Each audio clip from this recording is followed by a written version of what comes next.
चलिए एक बहुत ही अलग सोच के बारे में बात करते हैं।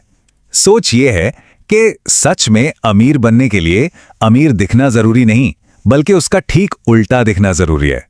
और ये कोई मामूली बचत की सलाह नहीं, ये तो एक दिमागी जंग है। पता है, मैकियावेली ने कोई 500 साल पहले कमाल की बात लिखी थी कि पावर को दिखाना नहीं चाहिए, उसे छिपाना चाहिए। और आज के जमाने में यही बात सीधा सीधा बैंक अकाउंट पर लागू होती है। असली पावर, असली पैसा दिखाया नहीं जाता, उसे छिपाया जाता। आज की दुनिया में पैसे का खेल कितना अजीब है, जरा देखिए। एक तरफ एक बंदा है, चमचमाती गाड़ी, डिजाइनर कपड़े, लेकिन बैंक में मुश्किल से 500 रुपए। और दूसरी तरफ एक आदमी है बिल्कुल सादा, पुरानी सी बाइक चलाता है, पर उसके अकाउंट में 8 लाख रुपए कैश पड़े हैं। तो अब बताइए, असली खिलाड़ी कौन है? रणनीति तो हमेशा दूसरे वाले की ही काम आती है ना? तो अब जो नियम हम देखने वाले हैं ना, उन्हें बस मामूली टिप्स मत समझिएगा। ये तो एक पूरा का पूरा एक बैटल प्लान है, एक जंग है अपनी ही कमजोरियों के खिलाफ। और हाँ, उस समाज के दबाव के खिलाफ भी जो चाहता है कि लोग बस खर्च करते रहें और कभी आजाद ना हों। तो चलिए अपना किला बनाना शुरू करते हैं। देखिए, शक्ति का पहला नियम हमला करना नहीं, बल्कि अपना बचाव करना होता है। खेल जीतने से पहले ये जरूरी है कि आप खेल से बाहर ही ना हो जाएं। इसीलिए सबसे पहले हम उन नियमों पर बात करेंगे जो आपकी आर्थिक नींव को एक चट्टान की तरह मजबूत बना देंगे। पहला और सबसे जरूरी नियम, लिक्विड कैश, मतलब तरल नकदी। सोचिए, आज की दुनिया में सबसे बड़ी ताकत क्या है? यही है वो पैसा जो आपके हाथ में है। महंगी घड़ी, शानदार गाड़ी, ये सब बेकार हैं अगर अचानक कोई इमरजेंसी आ जाए या कोई ऐसा मौका हाथ लगे जहां तुरंत पैसा लगाना हो।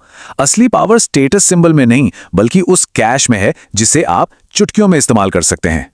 और इसका सीधा सा मतलब ये है कि हर महीने आपकी जो भी कमाई हो, उसका कम से कम 30% हिस्सा सिर्फ और सिर्फ लिक्विड फॉर्म में रखना है, किसी बैंक अकाउंट में या किसी इमरजेंसी फंड में। मतलब ऐसी जगह जहां आप जब चाहें पैसा निकाल सकें। क्यों? क्योंकि जब बाजार गिरेगा, जब सब लोग डर के मारे अपनी चीजें बेच रहे होंगे, तब आपके पास वो ताकत होगी कि आप शांत खड़े होकर सही दाम पर खरीद सकें।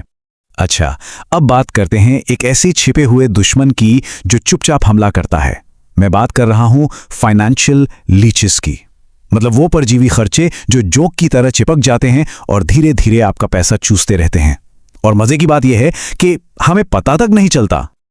ये क्या है? अरे वही आपके ऑनलाइन सब्सक्रिप्शंस, वो म्यूजिक एप्स, वो जिम की मेंबरशिप जहां कोई जाता ही नहीं, क्रेडिट कार्ड की सालाना फीस, ये सब वही जोक हैं। इसका एक ही इलाज है, एक लिस्ट बनाइए, एक एक खर्चे को देखिए और जो भी जरूरी नहीं है उसे बिना सोचे समझे बेरहमी से काट दीजिए।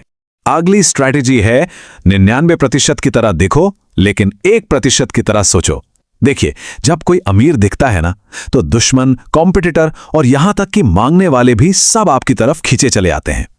लेकिन जब आप भीड़ में घुल मिल जाते हैं, बिल्कुल आम दिखते हैं पर सोचते उस टॉप 1% की तरह हैं, तो आप एक तरह से अदृश्य हो जाते हैं। और याद रखिए, लड़ाई में अदृश्य होना ही सबसे बड़ा फायदा होता है। चलिए, तो अब तक हमारा किला मजबूत हो चुका है, डिफेंस तो सेट है, लेकिन अब अटैक का टाइम है। क्योंकि सिर्फ बचाव करने से आप जिंदा रहते हैं, जीतते नहीं। जीत तो हमले से ही मिलती है। तो अब हम उन नियमों पर फोकस करेंगे जो आपको प्रोएक्टिव बनाते हैं, जो आपको पैसा और पावर बनाने में मदद करेंगे। तो यहां अपने आप से एक सवाल पूछना होगा कि एक पालतू कुत्ते की तरह आरामदायक जिंदगी जीनी है या फिर एक भूखे शेर की तरह अपने शिकार पर केंद्रित रहना है। यही आधार है कैलकुलेटेड स्कैर्सिटी के नियम का, मतलब जानबूझकर कमी पैदा करना। और हां, ये एक चॉइस है। इसके पीछे की साइकोलॉजी बहुत सीधी है। जब कोई खुद को हर ऐशो आराम देता है ना, तो उसकी भूख, उसकी आगे बढ़ने की चाहत वो मर जाती है, वो आलसी हो जाता है। लेकिन जब कोई जानबूझकर अपनी मर्जी से कुछ चीजों को छोड़ता है, तो वो अंदर से मजबूत बनता है, वो आपको पावर देता है। मजबूरी में कुछ छोड़ना वो तो हार है, लेकिन अपनी मर्जी से छोड़ना वो ताकत है। अब इसे देखिए, ये कमजोरी की निशानी है। जब कोई अपनी एनर्जी और अपना पैसा 10 अलग अलग चीजों में थोड़ा थोड़ा लगाता है, तो क्या होता है? कुछ नहीं होता, वो कहीं नहीं पहुंचता। ये आपको औसत बनाता है, मास्टर नहीं। और अब ये देखिए, ये है असली पावर।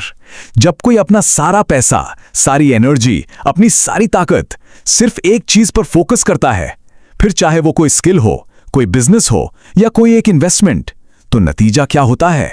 ग्रोथ एक्सपोनेंशियल होती है। याद रखिए, फोकस ही आपको बाकियों से आगे निकालता है।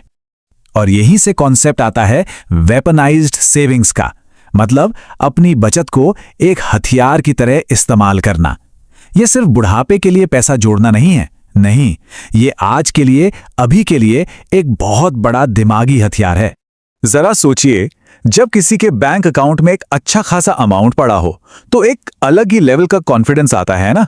कोई किसी बेकार की नौकरी में सिर्फ इसलिए नहीं फंसा रहता क्योंकि सैलरी की जरूरत है। कोई किसी के इमोशनल ब्लैकमेल में नहीं आता। ये जो दिमागी आजादी है ना, यही दुनिया की सबसे बड़ी लग्जरी है। और अब हम आ गए हैं इस पूरी स्ट्रैटेजी के सबसे जरूरी, सबसे एक्शन वाले हिस्से पर। इसे आप राजा का आखिरी फरमान समझ सकते हैं। ये वो नियम हैं जिन्हें तोड़ा नहीं जा सकता, ये अटल हैं। तो ये हैं वो 4 नियम, ध्यान से सुनिए। पहला, कमाई का कम से कम 20% एक इमरजेंसी फंड में जाएगा जिसे कोई छुएगा तक नहीं। दूसरा, कोई भी बड़ी चीज खरीदने से पहले पूरे 90 दिन इंतजार करना है। इससे क्या होगा?